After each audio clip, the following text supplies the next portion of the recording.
Okay, who's the king of vintage? If you're into hi-fi, you know about vintage receivers, the receiver wars of the 70s, which I was literally right in the middle of it. I was a foot soldier in the receiver wars, reading the magazines, visiting the big showrooms in central London, Tottenham Court Road, going into a darkened room where 20 or 30 of these Marantz were embedded in the wall and glowed blue lights. Mesmerizing, really had an effect. I can really actually remember it in detail to this day. But that's how they worked. They created incredible desire. I mean, I would say to this day, no one has excelled or exceeded Marantz just in the build quality of everything. This fascia is like the thickest, the most, it's got quality. It's got greater quality than this or this. And all the buttons, you can hear that, sound nice. Power button, VU meters, buttons galore. So, the visuals, that's a big deal of how this thing worked and the power. Let's just talk about the names, because I would say the biggest names are Pioneer, Marantz, Sansui. There's a whole host of other names in there, yes? Technics, Akai, Toshiba, Harman Kardon, a lot of Luxman. Actually, I want to say Luxman because I've never actually had a Luxman in my possession, and they always look fantastic. Kenwood, which I think is much bigger in America, but lots of other names which probably sound good too. But certain brands won this war. I think they won it with looks and power and a bit of advertising. I think advertising was important, creating the desire. They managed to do that. I would say Pioneer created or probably spent the most on advertising. And to this day, it's one of the biggest, probably almost the biggest name in vintage stereo. Anyway, let's try and do this all in a bit more detail and a bit scientific. And we're going to start with this whole power thing. Pioneer made a thing, the SX 1980. I think I have that number right. 270 watts. And that wasn't the most powerful. Now, even today, now I knew those figures, but when I looked it up, it still kind of shocked me. 270 watts. No one hardly today wants 270 watts. Yeah. I would say 150 watts is fine. But this was the receiver wars. And it was a lot about statistics and looks. And it had to sound pretty good. But I don't think the sound was the entire big thing. So we had these very powerful amps, very good looking, and quite frankly, loads and loads of switches. I remember my friend, I was, in the 70s, and I said, I want that receiver. And he said, why? And I said, well, it's got more buttons on it. And he said, just go down and buy a load of switches. Buy yourself 100 switches and get over it, because they did everything possible to cram in, to find a reason for another switch. And I like it. I got to admit it, I like it too. So, you feel like you're at NASA headquarters playing around when really you don't need that many buttons, really. But they look good. This is why the receivers are the big deal or the most expensive things, because they look better, because they have dials that glow and they have more buttons. Anyway, I would say if you're going to have all this power, see, this is where a vintage receiver, you really want some big vintage speakers. And if you look back at those speakers now, or those speakers from those days, you'll see 15-inch, even 18-inch bass drivers. And that's what you want to resolve 250, even 300 watts of power. You can't put that into a little box with a 5-inch driver. I don't care if it says 200 watts on it. You just overwhelm it with signal, with detail. The box will be screaming. It will just be screaming to you, just screaming like, "Give me a bigger box!" Right? You'll be hitting the limitations of the box and the driver, just overwhelming it with signal, and it just literally can't cope. But the point is, big receiver, big speakers, big vintage sound. That is the joy of the vintage sound, is scale. Everything's in the room, all aspects of the sound. You feel like you're living it, as opposed to getting into the high end thing, which is that's different to the vintage sound.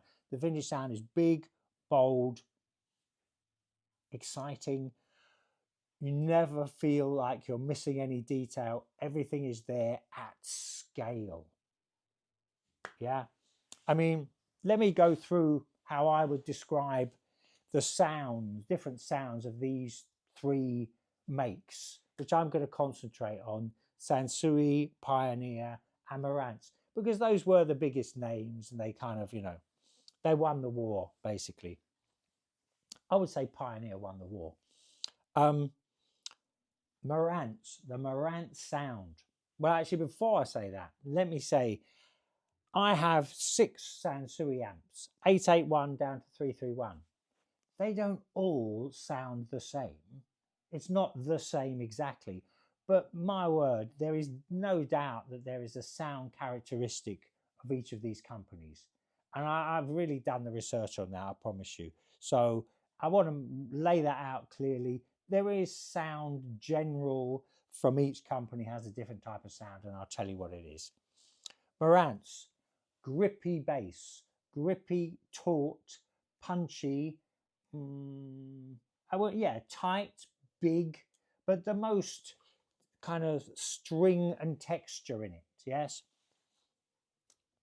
I often accuse Marantz of having a mid-range lift. The second you hear one of these vintage Marantz, you will be impressed, because you will hear a few details in the middle that you're not used to hearing, and you'll go, "Wow, this must be the best hi-fi ever." But it's a bit of a trick, because they're just boosting that mid-range, and suddenly you feel like you're getting more detail. It's there on every other amp, but it just isn't so big. So Marantz, tight bass, mid-range lift, I would say, brighter, brittle, I don't want to say the words harsh, but sort of cutting and edgy, really rocky, really kind of rock sounding, and attacking, highly attacking. I feel like you want huge speakers in a big room to make that Marantz sound nice, and sweet tweeters, sweet sounding, not a metal dome tweeter, not a metal dome tweeter from the olden days where they were a bit harsh. But anyway, that is what I describe Marantz sound. Pioneer sound in general. Big, fat bass. Everything's big. It's a big, robust sound. Not as detailed as this Marantz, but, kind of, I put on my notes, it's in your face in a nice way. It's big, it's bold. The lesser, the lower powered receivers, they're not as good as the dedicated amplifiers. So, if you don't know, a dedicated amplifier is always a better sounding thing, or should be, than a receiver, because this kind of receiver is more compromised. They're going to cram more in to this box, and you get you can't make a pure. This is why you have preamps and power amps, so you can do it purely and simply. So receivers in general are not meant to be as good as dedicated amps. And I've heard Pioneer amps that sound nicer than Pioneer receivers. I mean, truth is, I haven't heard the massive Pioneer like the SX 1980, but I have heard a lot of Pioneer, and I can generally talk about their sound. So it's a big, robust, not the most refined sound. It may get refined if you get into good amps and at the top end of those receivers. I would hope it is. But generally speaking, a lot of the 30, 40, 50, 60 watt Pioneers, I would say not super sophisticated, but the big vintage sound, indeed it is. Yes. Sansui, my favorite, let me tell you. Bass is the most lucid and correct. Just the most detailed, nice bass. Sansui are kind of bass orientated.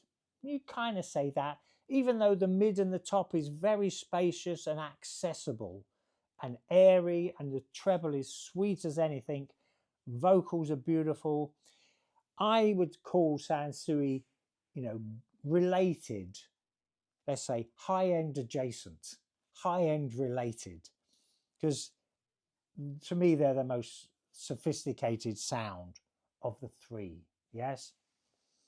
Also, there's an area that no one talks about with these receivers, which is why I'm calling my winner the Sansui, because they seem to last. Now, I've spoken to people about the designs of Sansui amps, and they seem to understand why this happens, why they don't, the capacitors don't wear out so quickly. But I've got 6 of these, and only one of them is malfunctioning at all, which I think is the 771. But they seem to have amazing longevity, and from what I can tell, better longevity from what I hear of the rest of, so certainly Pioneer or Marantz. So, a lot of this is about looks. A lot of it is about, your relationship to music. And I feel it's nice to have a really beautiful, interesting, glowing amplifier or receiver, to channel your music, and it feels good. It's a nice feeling, and it's kind of have a reverence about it. It's kind of like I don't want it coming out of some cheap, nasty box that's made of plastic. It's not respectful. Something like that. Something like that. Because why are these things so desirable? Curious thing I want to say about prices. From what I can tell, and do tell me, because I have done some research, but I can't do it all. It looks to me that the huge receivers sell in America. I don't think they sell here in the UK for the big numbers, and there isn't the amount of people that want them.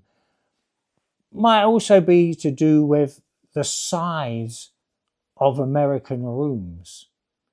A lot of British living rooms, I'm going to bet, mostly half the size on average. Could even be less. So giant power and giant speakers. You want a detached house, with a big living room. So, because when I look up on eBay, I can't see people buying those giant receivers, even though they do advertise them at very high prices. I think they're buying them in America and other places, but let me know, because I don't really know the exact answer to that.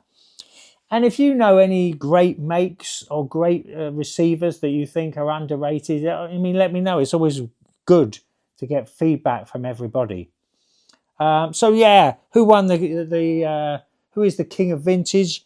To me, it's Sansui, because it sounds good. It just sounds so good. The vocals are lovely. I have no qualms. I don't object to it. I object a bit to the Marantz sound. I object to Pioneer sound. The thing about the vintage world is you can always tame, adjust, synchronize, what's that word? Not assimilate, but synergy. Synergy. You know, a bright amp can be tamed with, say, some Celestion speakers with silk dome tweeters. A lot of that matching is more important in the vintage world. So, I mean, let me also say that's only 60 watts a channel. That one is 38. This one is only 25, I think. But this Sansui 60 watts is enough for my living room, I can tell you. And I can't put it on with anything but the big speakers because it goes down so low, it chokes them. I actually turn on, where is it? It's got a low filter. Yeah, if I got small speakers on, I turn on the low filter. It was a rumble filter for turntables, really low, takes it out. I take it out on small speakers because it'll just kind of choke them with low level sound, which they can't do, you know. So Sansui is my king. You would have a different one yourself. Okay, loads more videos on my channel if you want to take a look. Receivers, amps, speakers, everything. Okay, that's it. Thanks. Bye for now.